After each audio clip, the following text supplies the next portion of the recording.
Ito, ilalampasuhan ko yan eh.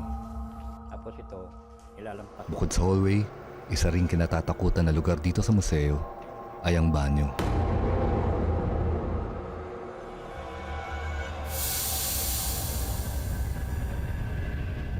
Nung maglinis ako ng siyang ng babae, parang may dumaang anino.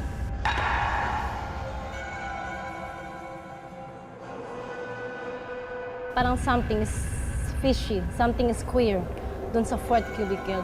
Merong nag-emerge na black figure.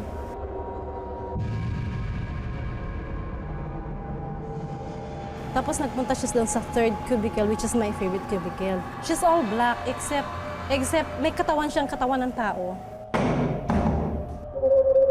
Isang malaking katanungan sa mga empleyado rito kung bakit tila ayaw silang patahimikin ng mga nilalang na matagal nang pumanaw.